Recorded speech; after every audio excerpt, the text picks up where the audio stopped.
Halo, assalamualaikum. Selamat datang di channel saya, tempatnya berbagi tutorial dan informasi. Oke guys, kali ini saya masih berbagi informasi tentang kampus Merdeka. Jadi di dalam kampus Merdeka ini ada 8 bentuk kegiatan pembelajaran yang dapat dilakukan di dalam program studi maupun di luar program studi. Jadi bentuk kegiatan pembelajaran ini sesuai dengan Permendikbud nomor 3 tahun 2020 pasal 15 ayat 1.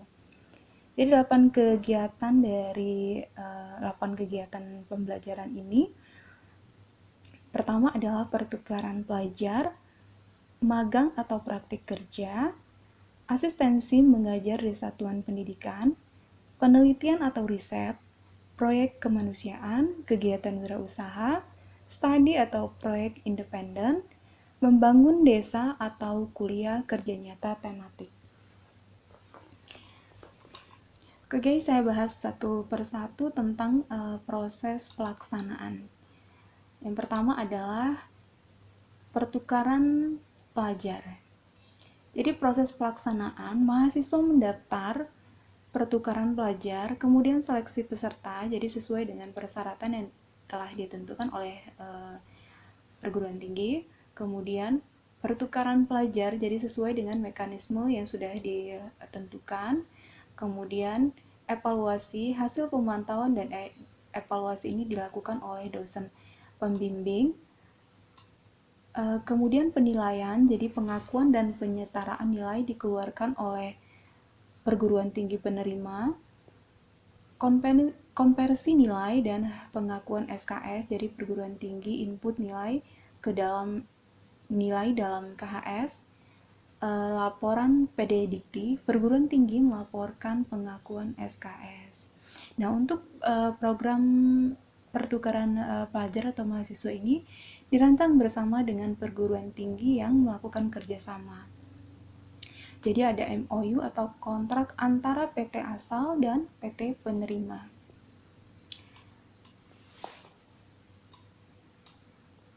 Selanjutnya adalah magang atau praktik kerja. Nah, untuk proses pelaksanaan, jadi mahasiswa ini mendaftar terlebih dahulu. Jadi mahasiswa mengambil mata kuliah yang akan diambil selama magang melalui KRS sesuai dengan kesepakatan antara perguruan tinggi dengan BUMN atau industri atau lembaga lain berdasarkan perjanjian kerjasama antar PT dengan lembaga tujuan magang. Kemudian seleksi administratif dan akademik, jadi sesuai dengan mekanisme dari perusahaan atau perguruan tinggi. Kemudian baru bisa dilakukan magang kerja. Magang kerja ini dilakukan 1 atau 2 semester atau setara 20 atau 40 SKS. Jadi paling sedikit 6 bulan, paling lama itu adalah 1 tahun. Kemudian dilakukan penilaian. Penilaian dilakukan oleh dosen pembimbing dari PT bersama pembimbing industri. Setelah didapatkan penilaian, maka magang diakui di industri melalui sertifikat industri. Jadi bisa diterbitkan sertifikat industri, kemudian konversi nilai dan pengakuan SKS. Perguruan tinggi, input nilai dalam KHS, kemudian lapor PD Dikti, perguruan tinggi melaporkan pengakuan SKS atau rekognisi magang. Jadi program ini dirancang bersama dengan industri, kemudian direkognisi oleh PT dan ditetapkan SKS-nya oleh PT. Yang pasti ada MOU atau perjanjian kerjasama antara PT dan industri. Kemudian yang ketiga adalah asistensi mengajar. Nah, asisten mengajar. Untuk proses pelaksanaan, mahasiswa mendaftar pertukaran mahasiswa atau pelajar, kemudian ada seleksi peserta sesuai dengan persyaratan yang telah ditentukan, pertukaran pelajar atau mahasiswa sesuai dengan mekanisme yang telah ditentukan. Kemudian evaluasi, jadi hasil pemantauan dan evaluasi dilakukan oleh dosen pembimbing. Kemudian penilaian, jadi pengakuan dan penyetaraan nilai dikeluarkan oleh perguruan tinggi penerima. Konversi nilai dan pengakuan SKS, jadi perguruan tinggi input nilai dalam KHS. Lapor PD Dikti, perguruan tinggi melaporkan pengakuan SKS atau rekognisi pertukaran pelajar. Program pertukaran pelajar dirancang bersama dengan perguruan tinggi yang melakukan kerjasama, direkognisi oleh PT dan ditetapkan SKS-nya oleh perguruan tinggi. Dan yang pasti ada MOU atau kontrak antara PT asal dan PT penerima. Selanjutnya adalah penelitian. Nah, proses pelaksanaan penelitian ini mahasiswa memenuhi ketentuan dan persyaratan penelitian. Lembaga penelitian atau peneliti, mahasiswa mendapatkan LOE, artinya surat keterangan ya guys, dari lembaga peneliti. Kemudian ada durasi penelitian paling minimal 1 semester atau maksimal 2 semester, setara 20 atau 40 SKS. Pendampingan dan evaluasi. Jadi pendampingan dan evaluasi penelitian mahasiswa dilakukan oleh dosen atau peneliti. Sidang hasil penelitian. Penelitian hasil penelitian ini masuk dilakukan oleh dosen pembimbing. Jadi nanti sertifikat penghargaan ini dikeluarkan oleh jika ada perlombaan penelitian. Kemudian hasil penelitian, skala indeks jurnal, hak kekayaan intelektual, kemudian kualitas produk inovasi, penghargaan dari penyelenggaraan perlombaan. Konversi nilai dan pengakuan SKS. Jadi perguruan tinggi input nilai dalam SKS, dalam KHS, kemudian melapor PD Dikti. Jadi perguruan tinggi melaporkan pengakuan SKS atau rekognisi penelitian. Selanjutnya adalah proyek kemanusiaan. Nah, untuk proyek kemanusiaan, yang pertama adalah mahasiswa menentukan program proyek kemanusiaan bersama organisasi resmi. Kemudian, menyusun proposal program proyek kemanusiaan. Proyek kemanusiaan tanggap darurat dapat terjun langsung melaksanakan program proyek kemanusiaan. Proyek kemanusiaan, 1 kali program itu maksimal 1 semester dan dapat mengambil kembali pada 1 semester lainnya. Kemudian dilakukan penilaian, jadi dilakukan penilaian oleh dosen pendamping, berpedoman pada ketentuan perguruan tinggi dengan memperhatikan beberapa unsur.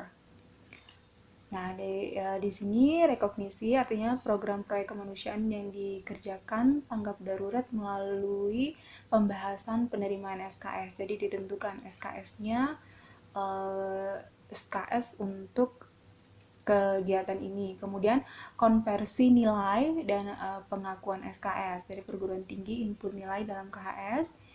Lapor PD Dikti, perguruan tinggi melaporkan pengakuan SKS atau rekognisi pertukaran pelajar. Jadi program proyek kemanusiaan dirancang bersama organisasi resmi untuk dapat diberikan penilaian SKS oleh PT. Jadi program atau proyek dari kemanusiaan ini ya baik yang terstruktur dan harus terstruktur dan terukur. Selanjutnya adalah kegiatan wirausaha. Proses pelaksanaan, mahasiswa mendaftar wirausaha, kemudian menyusun proposal wirausaha, ini dilakukan secara mandiri atau kelompok, kemudian penilaian proposal dan rekognisi mata kuliah. Ini dilakukan oleh program studi, kemudian program studi menunjuk dosen pembimbing dan mentor. Selanjutnya, mahasiswa menjalankan usaha, dilakukan dalam waktu 1 sampai dengan 2 semester. Kemudian menyusun laporan wirausaha, kemudian dilakukan penilaian, konversi nilai dan pengakuan SKS, Terakhir adalah lapor pada Dikti. Jadi perguruan tinggi melaporkan pengakuan SKS atau rekognisi kegiatan wirausaha. Jadi mahasiswa mengembangkan kegiatan kewirausahaan secara mandiri atau berkelompok, dibuktikan dengan proposal kegiatan kewirausahaan. Wajib dibimbing oleh seorang dosen dari program asal dan mentor dari luar program studi. Selanjutnya adalah studi atau proyek independen.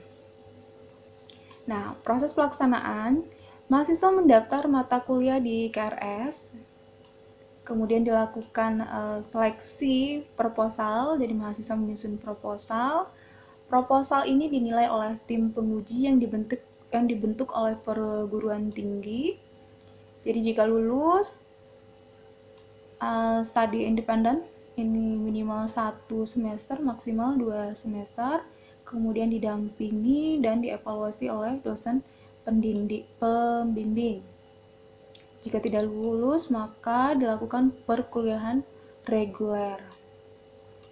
Selanjutnya, penilaian akhir dilakukan oleh dosen pembimbing atas dasar laporan kegiatan studi independen yang dilakukan mahasiswa. Kemudian konversi nilai dan pengakuan SKS, perguruan tinggi input nilai dalam KHS. Yang terakhir adalah lapor PD Dikti. Perguruan tinggi melaporkan pengakuan SKS atau rekognisi studi independen. Yang terakhir adalah membangun desa atau kuliah kerja nyata tematik. Nah, untuk proses pelaksanaan, mahasiswa mendaftar mata kuliah di KRS, mendaftar kegiatan proyek di desa, bisa KKN, BUM desa, kemudian di sini ada Eco Village, menentukan calon desa binaan, jadi mencari desa yang potensial, kemudian survei lapangan, melakukan survei terhadap kebutuhan pada calon desa binaan, kemudian seleksi proposal, seleksi terhadap hasil survei di lapangan. Baru kemudian pelaksanaan proyek, jadi menerapkan proyek yang dirancang sesuai dengan kebutuhan di desa. Nah, di sini ada sertifikat proyek, artinya proyek di desa diakui dan instansi terkait dengan sertifikat. Kemudian konversi nilai dan pengakuan SKS perguruan tinggi input nilai dalam KHS. Lapor PD Dikti. Jadi perguruan tinggi melaporkan pengakuan SKS atau rekognisi proyek di desa. Kegiatan yang relevan di bentuk kegiatan ini adalah kuliah kerja nyata atau KKN, pengelolaan badan usaha milik desa atau BUMDes, kemudian pengembangan desa berbudaya lingkungan atau Eco Village. Oke guys, semoga informasi tadi bisa bermanfaat. Jadi ada 8 bentuk kegiatan pembelajaran pada program Merdeka Belajar Kampus Merdeka. Oke, jangan lupa like, share, dan komen. Terima kasih, semoga bermanfaat. Assalamualaikum warahmatullahi wabarakatuh.